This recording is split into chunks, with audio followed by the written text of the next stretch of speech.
Fala galera, tudo bom com vocês? Carinha de quem tava deitada, de camisola. E aí, eu postei um vídeo hoje falando a respeito, era um vídeo que já queria muito compartilhar com vocês, sobre como eu tive a certeza que eu tinha TDAH e como eu descobri que meu filho, o Davi, de 8 anos, tinha TDAH. Então, pra quem não assistiu, Marcelito, coloca aí. É um vídeo onde há tempos que eu queria gravar pra vocês, já fazia mais de um ano, inclusive, tem mais de 1 ano e meio, 2 anos que o Davi foi diagnosticado. E eu venho enrolando, né, pra gravar esse vídeo, porque eu achava que eu tinha que ter maiores informações, enfim. E aí eu resolvi ligar a câmera, como eu já deveria ter feito há muito tempo, e compartilhar com vocês a minha experiência, como eu descobri, como foi tudo desde o começo. E eu prometi que eu ia gravar uma segunda parte. Esse vídeo aqui não deixa de ser uma segunda parte, porque eu lendo os comentários de vocês, eu falei, quer saber, eu vou gravar um vídeo. Ao invés de lá responder, como eu falei que eu ia falar mais a respeito disso, talvez esse vídeo aqui seja, como há tempos eu não faço, né, como eu disse no vídeo anterior, é um vídeo realmente abrindo meu coração pra vocês.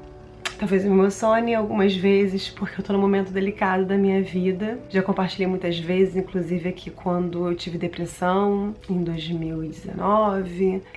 Compartilhei aqui com vocês, enfim. E há tempos que eu realmente tenho ficado um pouco off aqui no canal, mais colocando vídeos aleatórios, não conversando muito com vocês. E eu falei, nossa, eu amo tanto a receptividade. Quando eu leio comentários de vocês, é sempre tão caloroso, é sempre tão acolhedor, que eu resolvi do nada ligar a câmera aqui, acender a luz. Joaquim tá dormindo lá embaixo, Davi também. E gravar pra vocês, realmente, porque eu vejo que muitas pessoas passam pelo mesmo e eu acho que é importante, às vezes, compartilhar um pouco das nossas experiências. E vai ser um desabafo mesmo meu aqui, falando um pouco mais sobre o TDAH, que é o que eu tenho, e na verdade o que eu venho passado desde então, aliás, já há muito tempo, e o que tá acontecendo na verdade comigo. Enfim, é uma coisa muito delicada, é uma coisa que realmente só as pessoas próximas de mim sabem, mas é uma coisa que eu não faço questão de esconder quando alguém pergunta, né? Eu sempre fui muito sincera na minha vida, eu sou muito transparente. As pessoas às vezes acham que eu sou de um jeito, eu sou completamente diferente, eu não sou nada desse tipo, né, metidinha, patricinha. Não, muito pelo contrário, eu sou muito real.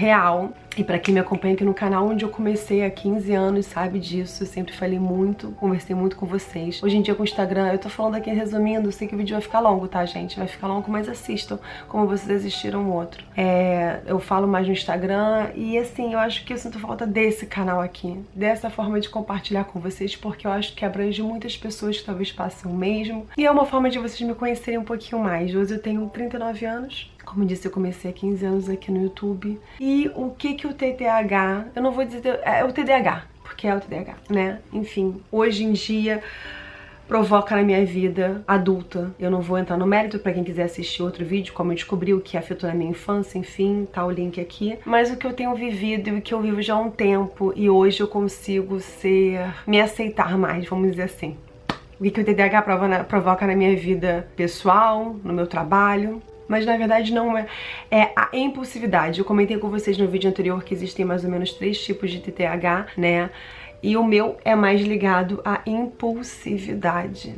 Eu sou uma mulher muito impulsiva. E eu vou tentar resumir, porque de certa forma, quando eu tô falando aqui com vocês, eu vou estar me abrindo, me expondo a minha vida pessoal, expondo realmente muitas coisas que ultimamente eu não tenho exposto, vamos dizer assim.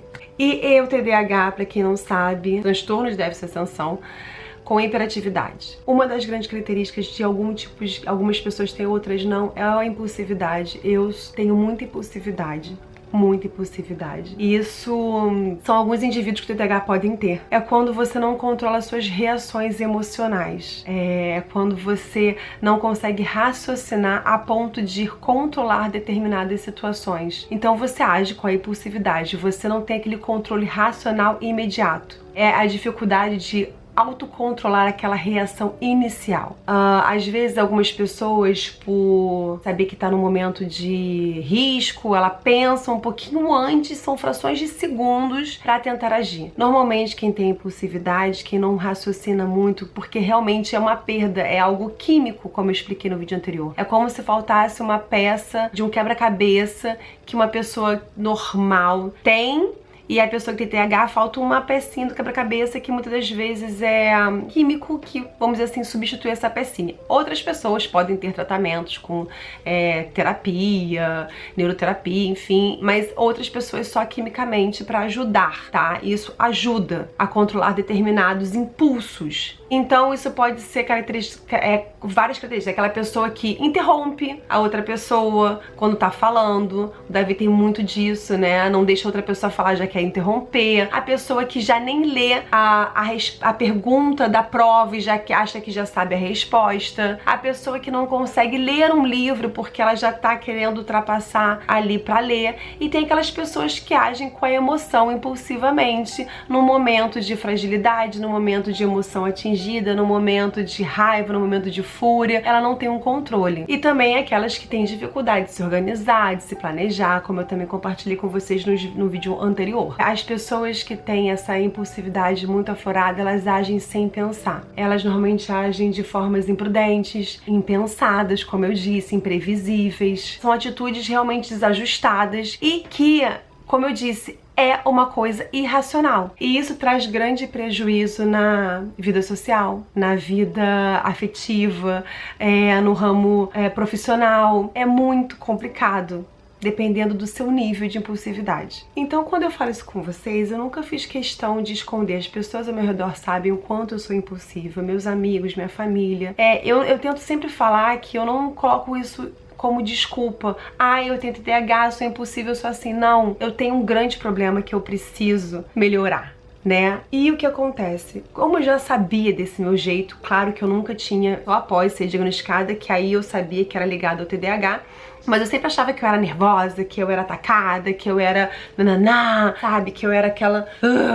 sabe? As pessoas acham que eu sou calma, eu não sou calma. Eu tenho, por exemplo, eu já fui assaltada uma única vez, eu falei isso nas minhas histórias outro dia, que eu quase fui assaltada de novo. Então eu reajo. Eu reagi no único assalto que eu sofri quando eu era mais nova, com 16 anos. Isso na época podia ter sido causado um grande escândalo. Eu realmente caí pra cima do cara, do assaltante. Eu posso contar melhor essa história pra vocês, mas ficamos nós engalfiando ali. Eu podia ter levado um tiro, não poderia, mas na época, enfim, não aconteceu nada, graças a Deus. E saí correndo atrás da moto também. Então isso é um ato impensado. Você não pensa no que pode acontecer. Normalmente, adolescentes que têm um TDAH com muita impulsividade, imprudência, são aquelas pessoas também que causam acidentes em trânsito. Isso sim acontece. Aquelas pessoas que gostam de fazer o racha, pega com carro, essa adrenalina. Eu mesma sou uma pessoa que eu falo que quando eu tô tensa e nervosa, eu gosto de dirigir. Eu gosto de dirigir. Eu falo que eu sou uma mulher que dirige bem, pelo menos. Mas eu gosto de dirigir. Eu não tenho paciência no trânsito. Eu sou daquelas que não tenho paciência no trânsito. Então, assim, por exemplo, andar com meu pai é uma dificuldade, que eu falo assim: pai, pelo amor de Deus, anda. Você não tá andando, tá muito devagar. É aquela pessoa que não tem paciência pra esperar na fila, 5 minutos já é uma eternidade. São várias coisas que eu tenho pela impulsividade e que realmente dificulta muito, às vezes, determinados convívios, determinadas, assim, né, relações. Mas eu sempre busquei ajuda, né? Mais de uns anos pra cá, justamente por não gostar do jeito que eu sou. Isso é uma coisa que me afeta muito, porque afeta com os meus filhos, mais com o Davi. Talvez porque ele também tem TDAH, tem que ter a questão da paciência. Quem tem TDAH não tem muita paciência. Então, como eu disse no vídeo anterior, eu tive que buscar ajuda pra poder ajudar o meu filho também, automaticamente me ajudando também. Eu faço terapia há mais de 2 anos. Fiz no passado quando eu tive depressão e tal, mas eu senti a necessidade de buscar mais isso agora. Hoje em dia eu não vivo sem terapia. Quando eu preciso de urgência, eu vou pra terapia. E na terapia também, ela sempre falava que eu precisava, né? Raquel, procura psiquiatra. Você acha que com a ajuda da medicação, isso vai ajudar muito a sua vida? Porque ao mesmo tempo que eu sou impulsiva, eu sou muito racional. Eu tenho consciência de onde eu tô errada, de onde eu preciso melhorar. Eu sou muito justa todas as minhas questões. Se eu tô errada em algo, eu vou assumir que eu tô errada. Eu não tenho problema nenhum em assumir que eu tô errada. Mas se eu tô certa, eu vou bater de frente até o final. E nas minhas questões, como eu já tive nos meus relacionamentos, a impulsividade é complicada. Porque eu ajo muito com a emoção. E tem situações na minha vida que eu já me calei muito, em vários relacionamentos. Em outros relacionamentos eu já não me calava. Eu tenho muitos exemplos do meu relacionamento, do meu ex-marido, onde realmente a minha impulsividade por eu não tolerar determinadas atitudes dele fazia com que eu perdesse a razão. Então, muitas vezes, sim, eu não me orgulho disso. Eu era agressiva, eu saía quebrando tudo pela casa, eu me descontrolava. E por quê? Eu não aceitava determinadas coisas que me atacavam, me atingiam. Eu realmente vivia uma relação abusiva. E aceitar aquilo pra mim, muitas vezes, fazia com que eu provocasse esse tipo de reação. Então, quando eu descobri que eu fui traída, que eu queria quebrar a casa inteira, quando ele fazia algum tipo de grosseria, que eu sempre fui aquela de bater de frente. Eu tinha essas atitudes muito quando eu era adolescente também, que eu defendia amiga minha, porque eu nunca baixei cabeça pra homem nenhum. Então, eu sempre fui muito assim, acha que é homem, pode me enfrentar, e eu bato de frente mesmo. Gente, eu já passei por situações assim que eu podia ter levado um soco na cara, que eu podia ter levado um tiro, que eu podia ter apanhado, porque eu enfrento. Isso é um ato impensado e é um ato impulsivo, muito provocado pelas minhas emoções. E hoje na minha relação com o Daniel, eu sofri muito. A gente é diferente, a gente é muito parecido em algumas questões e muito diferente em outras. Eu tenho muito essa questão de já falar alto, já falar rápido, já falar de forma assim, sabe? Muitas das vezes eu vejo como eu sou quando eu vou editar vídeo meu, por incrível que pareça, né? Por quê? Porque às vezes eu tô falando de um jeito que eu acho que eu tô falando direito, mas na face eu tô agressiva, eu gesticulo muito com a cara, gesticulo muito com a mão, eu faço caras e bocas muito agressivas. E eu falo assim, caramba, eu não queria falar assim, parecia que eu tava falando calma, mas na verdade eu tava falando de forma muito facial, assim, agressivas. Isso era uma coisa que eu não gostava em mim. O fato de chamar muito a atenção do Davi, por isso que eu procurei muito ajuda pra me ajudar, porque eu falava assim, cara, eu não posso ficar chamando atenção toda hora dele, não é chamando atenção. E eu sou muito exigente, eu sou muito rigorosa, não é chamando a atenção dele toda hora que eu vou tentar resolver, é com outro tipo de conversa. E muito na questão da minha relação de jeito, eu bato de frente com quem quer que seja. E na minha família, minha irmã fala alto, minha mãe fala alto, eu tenho algumas relações com a minha irmã, com a minha mãe, que eu bato de frente com a minha mãe, nesse jeito intenso que eu tenho. E por isso que eu procurei muito ajuda, porque eu não queria ser assim. Eu não queria ter esse jeito que eu tenho muitas das vezes, inclusive situações que aconteceram no meu passado, sabe? Na época eu nem era casada, de amigas minhas saberem do jeito que eu sou impulsiva, que eu não sou racional, eu não vejo as coisas na minha frente, de saberem, tentarem ter cuidado de falar determinadas coisas que elas descobriam, porque sabiam que eu podia ficar transtornada. E até então eu sempre achava, ai, meu jeito, eu sou assim, meu jeito, eu sou assim, meu jeito, eu sou assim, até descobrir que realmente era algo que eu precisava controlar, né? E quando eu comecei a fazer terapia, foi justamente pra ajudar o Davi e tentar me ajudar na relação que eu tenho das pessoas ao meu redor, porque eu não queria ser assim. E a terapia me ajudou muito. Eu falo assim muito pra minha irmã, eu falo, cara, terapia é coisa... Quando eu falto, eu falo, ai, eu amo minha terapeuta. Eu falo assim, não, aí arranjo outro tempo. Hoje mesmo eu tive uma terapia de urgência porque eu não tava bem. Eu já precisei buscar algumas ajudas muito intensas em determinados atos meus. O que acontece? Eu amadureci muito depois que eu me separei. Então eu nunca tive problema de esconder esse meu lado pra quem estivesse ao meu redor. Mas óbvio, sabendo que eu precisaria de ajuda. Porque isso afeta realmente a relação, o convívio com outras pessoas. Algumas pessoas não entendem que vai além. Então, tem coisas, por exemplo, hoje em dia na minha relação, que eu precisei muito buscar ajuda pra me ajudar. Porque tem coisas que às vezes acontecem na relação que eu não tolero, que eu acho que é inadmissível. E talvez por fazer terapia, hoje em dia eu sei que eu tenho que sair de perto. Então já tiveram situações com o Daniel que o Daniel já é aquela pessoa que fica batendo na cabeça e eu ficava puta com a reação e pra não reagir eu saí de perto. Aí a pessoa vai lá e fica no teu ouvido. Aí você sai de perto. Aí a pessoa fica lá no teu ouvido. Aí sai de perto. Aí você explode. E aí é muito disso. Quando a culpada é sempre aquela que explode. A louca é sempre aquela que explode. Ela é louca, ela é surtada, ela grita, ela faz escândalo. Mas ninguém viu o que causou aquilo ali, né? Isso em todos os sentidos. Isso muitas vezes acontece com mulheres que brigam com seus maridos, seus namorados ou com alguém porque foi provocada até uma hora que você explode. E quando eu explodo, sai de baixo. Eu não enxergo nada. Eu saio de mim. E é um descontrole muito grave, porque você tem vontade de se matar. Você tem vontade de se jogar pela janela. Você tem vontade de se machucar, de sair quebrando tudo. Porque é um descontrole emocional. E aí quando vem o rebote, que é quando você para... Você se sente tão culpada, você se sente tão mal por aquilo, você se sente tão pesada, tipo, ai, eu sou o problema. E o problema, né? Você tem algo que você precisa controlar, mas aquilo foi provocado. E aí eu me senti um lixo. Eu me sentia... Que merda de mulher eu sou, que merda de ser humano eu sou. E ao mesmo tempo eu sabia que aquilo era fora de mim. E aí, quando foi uma situação, a gota d'água, sabe? Tipo, de eu querer descontrolar, de querer me jogar, de querer não enxergar nada, de eu realmente surtar. E na hora eu corri ajuda, eu a ponto de eu ligar pro meu pai e pedir pra ele me internar. Pai, por favor, ligar pra minha terapeuta e falar assim, me ajuda.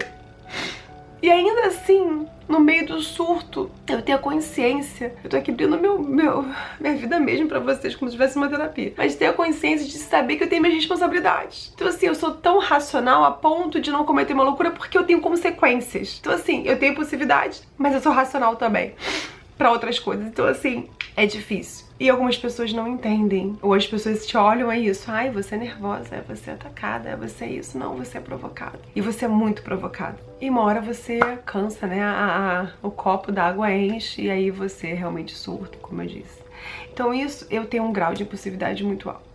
E nesse dia de surto, eu fui no psiquiatra e falei, foi numa época também que eu tava sem dormir, foi numa época exaustiva pra mim, em todos os sentidos. O Joaquim era bebê, e aí eu, né, com o psiquiatra, eu fiz questão que meu pai estivesse presente pra ouvir tudo, de grandes vontades minhas de cometer uma loucura. E ele falou assim, você não tem bipolaridade, você não tem... alternações de humor, você é muito intensa, né? Ele me indicado Ritalina, que é um remédio que realmente é pra TDAH, e eu falava assim, ai, cara, o Ritalina não vai me ajudar em nada nessa impulsividade, não sei o que, não, e continuei com a minha terapia. E ele falou assim, Raquel, enquanto você não dormir, você não tiver um momento de rotina, isso não vai adiantar, você precisa estar descansada, isso tudo afeta, isso tudo piora a situação, então você precisa voltar pra uma rotina, você precisa dormir, você precisa de descanso, você precisa de paz, não, você já tem uma vida agitada com trabalho e tal. E eu mantive minha terapia e sempre com a minha terapeuta batendo na tecla, você precisa de algo medicamentoso. Aí tinha a psiquiatra que era do grupo lá da minha terapia, que é do mesmo ambiente e tal. E aí eu tô sendo hoje em dia medicamentada, né, com medicamento, que é um medicamento para um controle de impulsividade, um controle como se fosse de humor, para me acalmar nesses momentos que eu quero surtar. E existe um SOS que a gente chama, que é quando o remédio que você toma que ainda não faz efeito de imediato, demora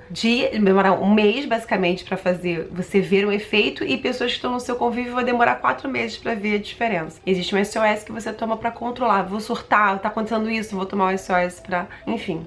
Então, eu tô aqui abrindo meu coração pra vocês, contando bem por raso, bem resumidamente, situações que acontecem e que são muito pesadas, né? Eu mesma de querer me meter em um assalto alheio, uma briga de trânsito, querer tomar partido, querer defender alguém que tá sendo injustiçado. Isso é uma impulsividade, eu já bati de frente, como eu disse, né, em situações também de trânsito e saúde, de homem que acha que é fodástico porque é homem vir pra cima de mim e eu enfrentar, e depois cair no desespero, de choro, de raiva, de não sei o que, de frustração, sabe? Então são situações bem delicadas que acontecem com quem tem uma impulsividade. O Davi, ele não é ele é o descontrole de comportamental, assim, de ficar inquieto, muito desfocado, mas o Davi também tem um pouquinho, porque ele é impulsivo. E depois ele se sente culpado também, depois ele fica mal, depois ele acha que ele é isso, que ele é aquilo, aí vem a questão de você se sentir sua baixa autoestima, aí você acha que você é diferente, que você tem algum problema. Então assim, a medicação ajuda muito. E a terapia também, o fato de você conseguir colocar pra fora. Hoje eu posso dizer que eu sou bem diferente, muito diferente do que eu já fui, mas eu ainda tenho muito a melhorar. E só o fato de você reconhecer isso, de você saber que você precisa de ajuda, é o primeiro passo. Mas também entender que isso não é uma culpa sua, que isso é uma condição sua e que muitas pessoas às vezes se aproveitam disso. Muitas das pessoas ao seu redor não entendem, não vão compreender isso. E muitas das vezes eles são um gatilho pra você. Até você captar isso é difícil. Até você ter autocontrole sobre esses gatilhos é muito difícil, porque é isso, é um autocontrole que você não tem. E muitas das vezes você acaba se defendendo, perdendo sua razão. o que é um grande passo para você se tratar, para que você não perca a sua razão. Então hoje eu uso técnicas psicológicas, técnicas psicoterapêuticas que meu terapeuta fala, enfim, que faz com que eu me molde, eu entenda aquela situação e me molde para não explodir, para sair de perto, para tentar ver de outra forma, enfim. E isso tudo, às vezes, para quem tem TDAH, é muito complicado, você se controlar quando você não é medicado, porque vai além das suas forças. E aí, de repente, outra pessoa que tá ali te instigando, te não sei o que, ela não tá enxergando o seu esforço em querer sair daquela situação. Então, gente, eu tô aqui me abrindo porque eu vi alguns relatos, eu tô contando um pouquinho mais da minha história, da minha vivência, muito superficialmente, como eu disse. Se vocês quiserem, eu continuo gravando a respeito. Inclusive, vi alguns comentários que eu quero muito falar sobre outros assuntos aqui, que eu acho importante porque muitas vezes eu me senti mal e culpada. Muitas das vezes também não é só o TDAH, muitas vezes são coisas que você traz da sua infância, da sua educação, de como você foi realmente criado. Então hoje realmente eu vim para um bate-papo, para ter um bate-papo com vocês, porque eu tava tão mal. Mas talvez a minha história, você que tá me assistindo aí, você se identifique, você se sinta na mesma angústia. Às vezes a gente pensa que a vida aqui na internet, hoje em dia todo mundo tá na internet, então nem falo mais sobre isso, mas a vida não é um glamour, a vida tem, né? Às vezes a gente fala assim, você tem tudo, você tem filhos incríveis com saúde, você tem uma família que te apoia, você tem uma estrutura financeira, você tem uma casa legal, você tem um trabalho que você ama, mas nem sempre aquilo ali é tudo. Eu várias vezes, inclusive quando eu tava com depressão, eu sabia que eu não tava bem. E eu falava, eu tenho isso tudo e ao mesmo tempo eu não tenho nada. Porque às vezes é isso, você se sente tão sozinha, você se sente num vazio tão grande, você se sente num abismo quando você conversa com pessoas ao seu redor, e aquela pessoa que deveria te apoiar, ou tá do teu lado, ela não entende, não compreende, sabe? É difícil. Então muitas vezes a gente se sente sozinha, muitas vezes, eu me lembro quando às vezes eu falava também com a minha mãe, que eu fui no psiquiatra, ela falava assim, mas não sei o que, eu falava assim, mãe, às vezes, preguiça. Sabe? Tipo aquelas pessoas que querem dar pitaco sem terem um mínimo de conhecimento, informação, sabe? Porque acham que sabem tudo. Preguiça. Hoje em dia eu tenho, preguiça, não vou falar não, esquece. Ela sabe tudo. E é difícil, sabe? É difícil. É igual depressão. Muitas vezes quem tá em depressão, as pessoas não ligam. As pessoas, tá de frescura. Tá não sei o que. Graças a Deus, hoje em dia a gente fala muito mais a respeito disso, né? Que não é uma frescura, que é algo muito grave. Que as pessoas precisam buscar ajuda. Teve uma menina que comentou assim, pena que você buscou ajuda pro Davi um pouco tarde. Não acho que eu busquei ajuda pro Davi um pouco tarde. Davi já foi diagnosticado, já tem 2 anos, ele, graças a Deus, tem ajuda desde então. E foi realmente uma orientação também da escola, porque se a escola tá vendo, a escola conviveu mais tempo, inclusive, às vezes você acha que é isso, o seu filho, ou o seu filho vai crescer, vai amadurecer, ou o seu filho vai não sei o que, ou ele é só diferente nisso. Não, às vezes as pessoas que convivem mais com o seu filho na escola, que é questão do desenvolvimento e tudo, então eles conseguem te orientar, então realmente o suporte da escola é super bacana. Enfim, então não acho que foi tardio, foi exatamente na época que ele tava na alfabetização, então graças a Deus a gente conseguiu sim. Hoje em dia ele teve uma melhora absurda. É muito difícil ainda, gente, eu vou falar depois mais relatos, que o vídeo vai ficar muito longo, mas se eu contar as histórias assim, é muito difícil. Então uma pessoa que tem TDAH, pra outra pessoa que tem TDAH, é mais difícil ainda. O Daniel, ele não foi diagnosticado em nada, mas provavelmente ele tem, mas não é da impulsividade. Ele tem um outro tipo de impulsividade. Ele é extremamente hiperativo, A minha mãe sempre fala assim, eu não consigo conversar com o Daniel. O Daniel não consegue focar, falar, conversar, do nada ele muda de assunto, do nada não sei o que, ele é... Todo mundo no trabalho dele fala isso. Minha mãe fala assim, não consigo ter um momento de conversar com o Daniel. O Daniel é completamente hiperativo, o Daniel não para. Imagina um ambiente com todas as pessoas. E aí eu vou falar também do Joaquim num próximo vídeo, porque eu recebi uma mensagem também nesse vídeo, um comentário que eu achei super pertinente falar a respeito disso, uma angústia de uma mãe, e eu quero muito compartilhar com vocês a respeito, mas vai ser num próximo vídeo. Então, gente, não sei se eu me perdi, se eu pude me expressar bem, se eu pude compartilhar um pouco de um ponto e um fator do TDAH que me atrapalha demais, mais essa questão da impulsividade, mas existem outros que eu falei rapidamente no vídeo anterior, a procrastinação, o fato de você não conseguir, você começa uma coisa e não consegue concluir, e aí você se colocar pra baixo, não sei o que. Então hoje em dia eu consigo me permitir dar esse tempo, consigo ser um pouco mais leve comigo e não me culpar e me condenar tanto. Mas eu sempre falo que é importante a gente buscar informação e ajuda, acima de tudo, porque só com informação e ajuda a gente consegue melhorar. Mas para isso a gente precisa se enxergar e saber que a gente precisa de ajuda, porque tem aquelas pessoas que acham que não precisam de ajuda e aí é pior ainda, acredite. Enfim, é isso, gente. Espero que vocês tenham gostado do vídeo. Desculpa o vídeo longo, mas realmente foi um desabafo, um bate-papo muito extenso, muito confuso, mas é isso. Beijo. Deixem suas perguntas aqui, porque é isso, olhando os comentários de vocês me dá vontade de gravar e falar um pouco melhor, respondendo aqui em vídeo. Beijo e até o próximo vídeo.